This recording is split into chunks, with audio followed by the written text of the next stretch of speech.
Arsenal 3, Bournemouth 0 player ratings. Let's start with David Dreyer. I think he's slightly lucky to get the foul. But for the rest of the game, I think he covered for Gabriel well in the first half when Gabriel made that kind of shocking pass.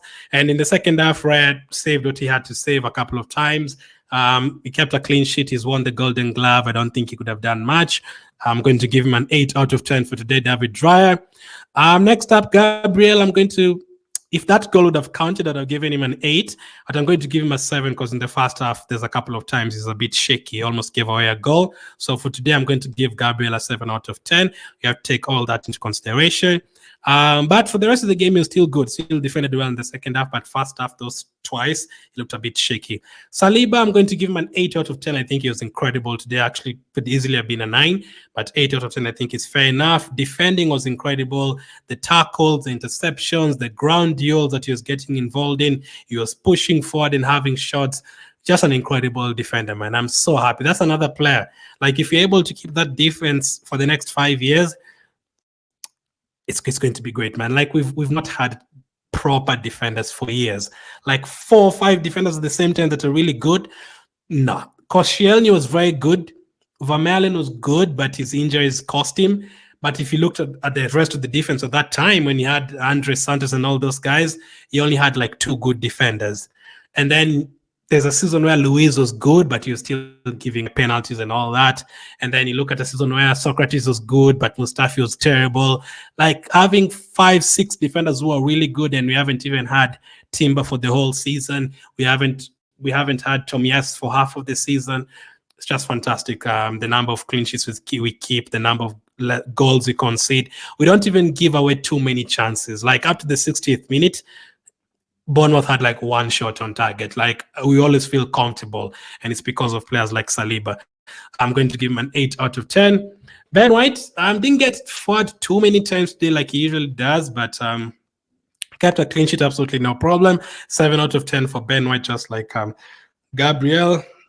I think Saliba was our best defender today. I think Tomiyasu did great, even in terms of going forward. There's a couple of times the ball fell to Tomiyasu around the box, and I was like, this is where now you kind of need someone like a Zinchenko. You do better in that position, or the ball to drop to someone else in the team.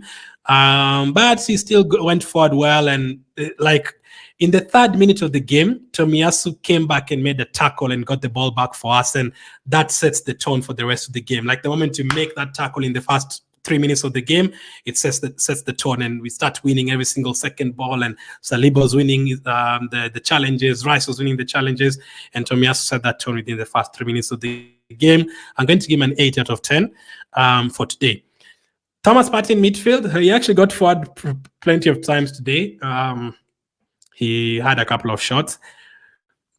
Comfortable in midfield. Like, as I always say, Jorginho, I'm happy that Jorginho is staying next season. He's been incredible for us this season as well. But obviously, we all know that Partey like adds something. I don't know what it is, but Partey adds something. Many of you would know what it is, like the control in midfield. And you just feel like, even if they pass Declan Rice, Partey is there, you just feel comfortable. So, as I said, to be fair, Jorginho has been the same this season, is the passes and everything. But Partey, since he came back, we've seen his qualities and we've seen what we've missed. Like, if Partey was there and Tomiyasu was there, we potentially at least beat Aston Villa or Fulham once in one of those games. Partey, 7 out of 10 for today. I think it was a 7 out of 10 performance today. Declan Rice. Declan Rice is just incredible, man. You know, he's picked up our man of the match this season like 7 or 8 times. They're usually different. Sometimes, like, I think Gabriel was given man of the match against Tottenham, but for you guys, in terms of voting and talking here, we usually give other players. In terms of us voting for Declan Rice and the community sub and everything, I think Declan Rice has been given man of the match at least 10 times this season. I think Arsenal have given him like 7 times or something. He's been really good, man. Really, really good. And even when he's not man of the match, he gets 8 out of 9, 8 out of 10, 9 out of 10. He's just incredible most of the games. He controls everything. And on top of that, takes some very good corners. And today, he got a goal. He got an assist as well for the goal.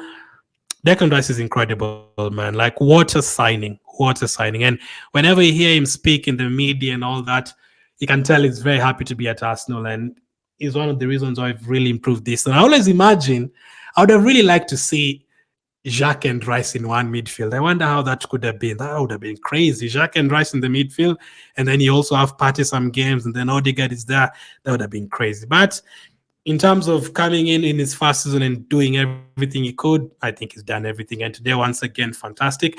I'm going to give him 9 out of 10.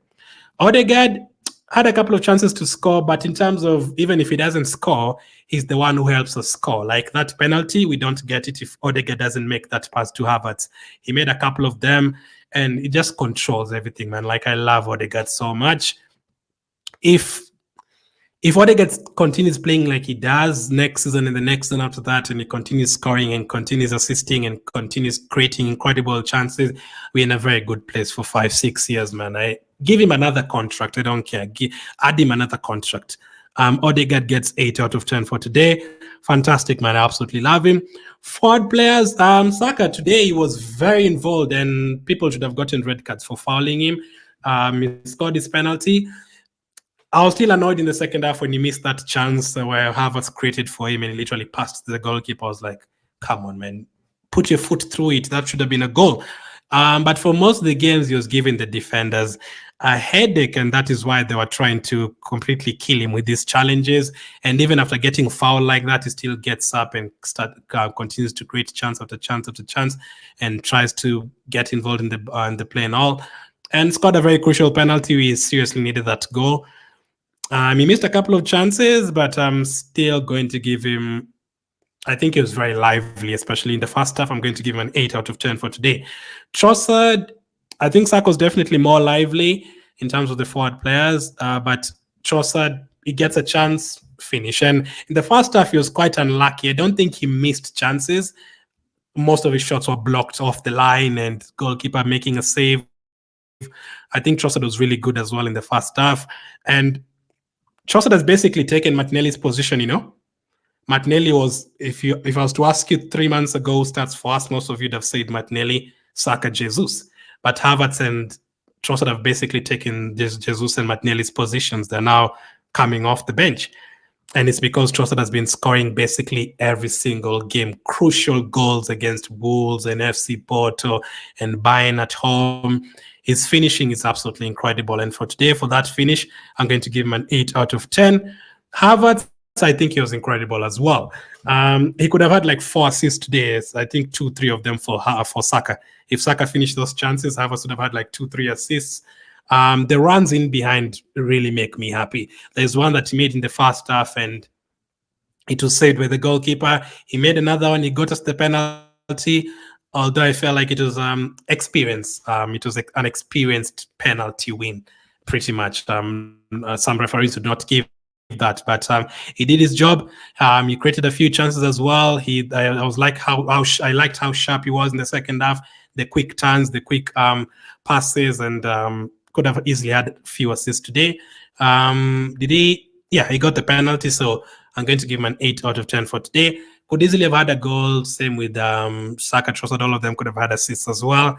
But 8 out of 10 for Havertz. I think he was really good. And the thing with Havertz I also love is that the way he just gets involved in duels and all that, comes back to midfield, makes tackles, wins the ball for us so many times. I love it, man. So 8 out of 10 for Havertz for today. So forward players, sorry, forward players have gotten 8, Odegaard as well, 8. They did a lot, man. I don't think, yes, Saka missed a couple, maybe Havertz missed one, Odegaard missed one, but for the rest of them, it was pretty much the goalkeeper saving and it being blocked from the line and all that. So 8 out of 10. From the bench, who came on first? Martinelli should have had at least a shot on goal with that one-on-one opportunity. I'm going to give him a 6. Jesus came on, he got an assist. He looked lively. I'm going to give him a 7 out of 10. Those are the only changes we made. Mikel Arteta, another clean sheet, another comfortable game for majority of the match. A lot of chances created, another enjoyable game. We never play boring football. It's always entertaining. And this year, especially since we came back from Dubai, we'll always say, it's been so incredible, man. This game today, Sheffield, Newcastle at home, Chelsea at home, West Ham away, like so many enjoyable moments this year. Like we seriously deserve to win that title. Please, Wolves, please, Fulham, I'm begging you. Neto is back today. Please do something for us. Arteta, another convincing performance, 8 out of 10. Nothing much to say. Maybe the only thing I would have said, maybe I wanted Partey to come off for Jorginho because Partey was on a yellow card, and I was like, 70 minutes, maybe take off Partey, bring on Jorginho, because you never know, you don't want a red card right now. But Partey stayed disciplined, and it didn't really matter at the end. So 8 out of 10 for Mikel Arteta.